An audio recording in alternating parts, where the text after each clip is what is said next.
Hi ಇವತ್ತು ಬೆಳಗ್ಗೆ ಎದ್ದು ಮನೆ ಬಾಗಿಲು ಹಿಂದೆ ತೊಳೆದು ರಂಗೋಲಿ ಹಾಕಿದ್ದೀನಿ. ನನಗೆ ಅಷ್ಟೊಂದು ಚೆನ್ನಾಗಿ ರಂಗೋಲಿ ಹಾಕೋಕ್ ಬರಲ್ಲ, but still daily hockey try ಮಾಡ್ತೀನಿ. ಮತ್ತೆ ಕೆಲಸನೆಲ್ಲ ಮುಗಿಸಿ ಫ್ರೆಶ್ ಅಪ್ ಆಗಿ ಪೂಜೆ ಮಾಡಿದೆ. ಮತ್ತೆ ನೆನ್ನೆ ತರಿಸಿದ್ದು ಕಾಲಿಫ್ಲವರ್ ಹಾಗೆ ಇತ್ತು, ಅದನ್ನ ನೈಟಿಗೆ ಮಾಡೋಣ ಅಂತ ಅನ್ಕೊಂಡೆ. ಮತ್ತೆ ಪ್ಲಾನ್ ಚೇಂಜ್ ಮಾಡಿ ಇವತ್ತು ಬ್ರೇಕ್ಫಾಸ್ಟಿಗೆ ಮಾಡೋಣ ಅಂತ ಸ್ಟಾರ್ಟ್ ಮಾಡಿದೆ.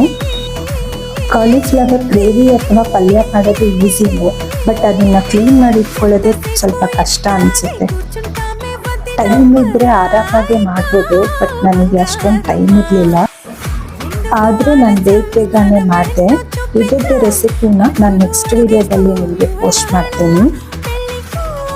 ಮತ್ತೆ ಸ್ವಲ್ಪ ಪಾತ್ರೆಯನ್ನು ತೊಳಿಬೇಕಾಗಿತ್ತು, ಅದನ್ನೆಲ್ಲ ತೊಳೆದಿಟ್ಟೆ ಬ್ರೇಕ್ಫಾಸ್ಟ್ ಮಾಡೋಣ ಅಂತ ಹೋದೆ. ಓಕೆ ಗೈಸ್, ಇನ್ನು ನೆಕ್ಸ್ಟ್ ವಿಡಿಯೋದಲ್ಲಿ ಸಿಗೋಣ.